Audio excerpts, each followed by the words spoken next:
Friday, October 19, the end of the work week, we have some major news for you today. But first, let's tell you that President David Granger on Thursday addressed the 11th Parliament and several ministers shared their thoughts on his presentation. More in this report. It shows the level of respect that His Excellency has for this nation. He outlined clearly the government's vision, the direction in which the government is going. What are some of the plans that will be coming out in our budget, and the type of development. I mean, it's clear about the vision of Guyana. So Guyana is moving in the direction of a vision. He set the tone for the budget to come, the 2019 budget, giving people an insight into some of the things that we're going to continue to build on. He spoke on several sectors: health, education. He spoke on the Ministry of Indigenous Affairs, the much work that is being done within the hinterland. And if you notice, a lot he focused on the hinterland, speaking about us working towards ensuring that we eliminate the inequalities. I think that he's laid out a very good and long and fruitful agenda for 2019. You know, I mean, obviously the legislative agenda will be very impactful.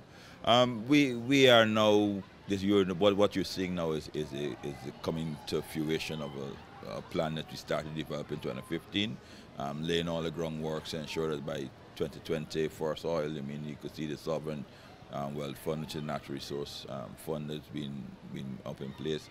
All the work for all the different agencies. The President Street did what it's supposed to do, set the tone for what the populace can expect for next year from his government. Essentially, he perhaps laid out a bit more details than would normally be in such a throne speech. But at least they're understanding where we are going, where we're coming from, and where we are going. I hope the public will have a better appreciation for the policies of the government. President David Granger's address covered the various initiatives undertaken by the government since 2015 and highlighted those planned for the future. Paul McAdam for InfoHub. Recent Lusignan prison escapee Travis Evans was recaptured by Joint Services ranks on Friday morning at the Linden-Suizdijk Junction. Paul McAdam has the details. An intelligence-led operation resulted in the recapture of murder-accused Travis Evans at a Linden-Suizdijk Junction roadblock at around 7:45 hours today. Evans was one of 3 remanded prisoners who scaled the wall at one of the Lusignan prison's holding bays and escaped on October 15, 2018. Acting Director of Prisons, Gladwin Samuels, said that information was received about sightings of Evans, and this led to a search team responding.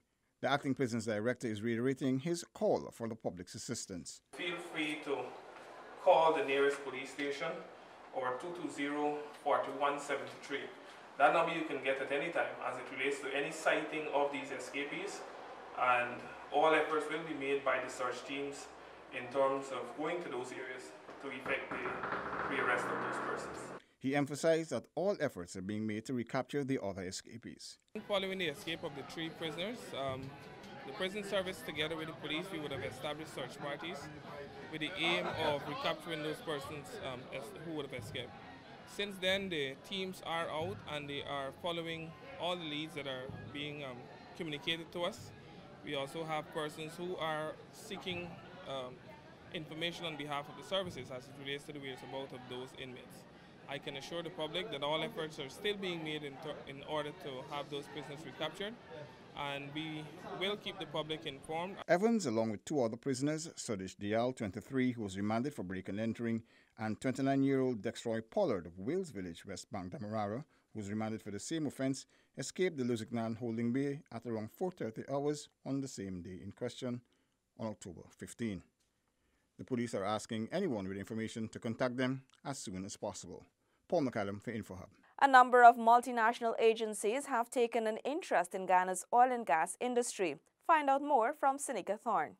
Minister of Foreign Affairs Carl Greenidge said merchant banker Merrill Lynch is interested in Guyana's oil and gas. Wanted to be briefed on what we are doing in relation to oil and petroleum, how they might help. They were interested in our own development fund, which is the equivalent of the sovereign wealth fund, and they have a variety of a variety of issues in terms of their experience and the options for collaboration that they can offer for us. Minister Greenidge met with several companies last month during his attendance at the 73rd UNGA meeting in New York. He explained that his ministry fields queries from companies seeking to invest locally. A number of agencies, first of all, want to know what is going on. Where are we? You have drilling taking place. Exxon is there. Stuff is going on. They see all sorts of things in the papers. The international press has technical publications indicating estimates of the type of gas, volumes of gas, and so forth. They want to verify some of those, whether there are any problems with the companies, who else is involved in the shelf, whether there are restrictions on others. What are we doing about gas? Guyana will produce forest oil in 2020. Seneca Thorne, InfoHub. First Lady Sandra Granger, in two separate meetings, engaged with Canadian High Commissioner to Guyana, Lillian Chatterjee, and a team from the Guyana Association of Women Lawyers to exchange ideas on how to create and advance projects that empower women and girls across Guyana. The First Lady, who is a firm advocate for the empowerment of girls and women, spearheads and supports a number of programs in collaboration with the Ministry of Social Protection, other local, regional, and international agencies. The meetings were held in the office of the First Lady at State House. Anara Khan now tells us that students from several Georgetown schools were educated on the importance of screening and early detection of breast cancer. The Diamond Grove Lions Club collaborated with the Ministry of Public Health to host a Raise Breast Cancer Awareness Lecture at St. Rose's High School. Director of Outreach of the Cancer Institute of Guyana, Dr. Saeed Ghazi, said that cancer does not discriminate. When you think that you can get that disease, when you think that you are not the person who will get cancer, it hits you. You don't see the color green, race. You don't see you brown, yellow, white. You don't see you Asian, European, or American. It hits you when you least expect it. Dr. Ghazi emphasized that early detection is key. Because I don't believe that cancer is incurable. I don't believe that there is no way out if the person gets cancer. I believe that early detection saves life. Minister of Public Health, Valda Lawrence, reiterated Dr. Ghazi's remarks. She urged the students to apply what they have learned from the interaction to aspects of their lives. And there are many: understanding, caring, educating yourself, taking care of yourself, and if possible, go on to study medicine so that you can become a champion. Minister Lawrence, a breast cancer survivor, told the students that her personal battle with the disease propelled her to ensure proper health facilities are available to every Guyanese. For InfoHub, Anara Khan. The inaugural Green Guyana Expo is almost here at the National Stadium Tarmac, October 18 to 20. Come and experience green living, green technologies, green agriculture, and so much more. Gates will be open 2 p.m. daily, and admission and secured parking is absolutely free. Enjoy live entertainment throughout the event with food and drinks and exciting games for the kids. Come out, learn green, go green. Let's experience our future together. Welcome back. Here now is Stacey Carmichael with this week's post-cabinet roundup. State Minister Joseph Harmon restated government's position on the Berbice Bridge Company Incorporated, BBCI's proposed toll increases for the Berbice Bridge. These increases were unconscionable and was going to pose an undue burden on the people of this country. And it is to note that it is not only the Berbice people that are affected, because people from all parts of Guyana travel to Berbice, travel to Suriname, and therefore all of us are affected by these increases. And so Cabinet gave the Minister the clear indication that he was to address this matter. One, that we are not prepared to accept that increase. And secondly, that the Minister was to seek a legal opinion as to what were the next steps in the event that they still proceed to at least to wanting to do that. The minister announced that the cabinet has approved a small business procurement program for implementation by the business ministry in January 2019. In this regard, it was agreed that there will be a basic set-aside measure for all government procurement, that is goods, services, and works, up to $30 million. B, is set aside for subcontracting measures for all government procurement between 30 million and 200 million Guyana dollars.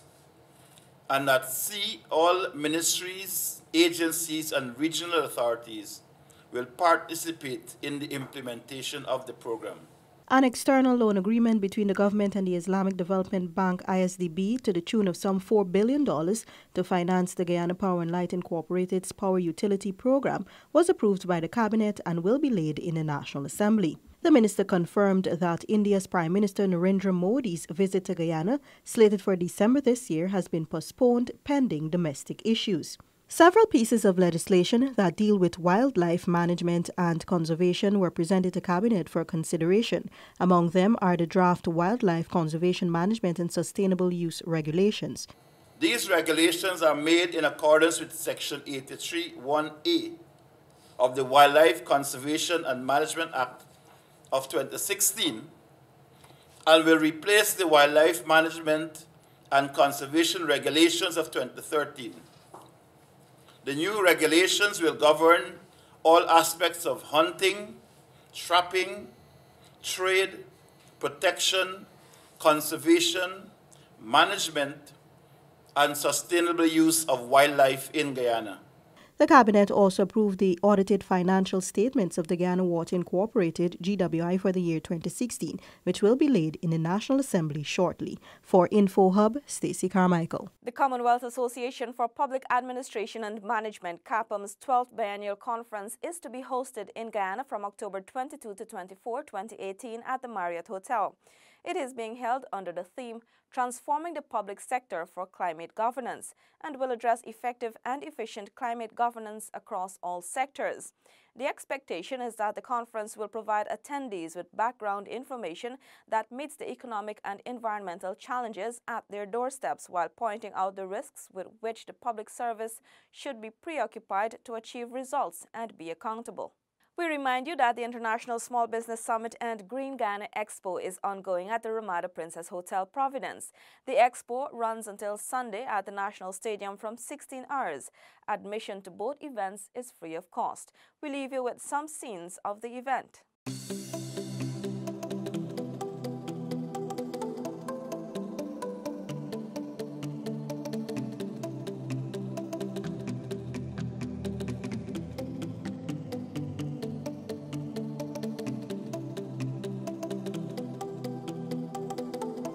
Remember, breast cancer prevention starts with healthy habits such as limiting alcohol and staying physically active.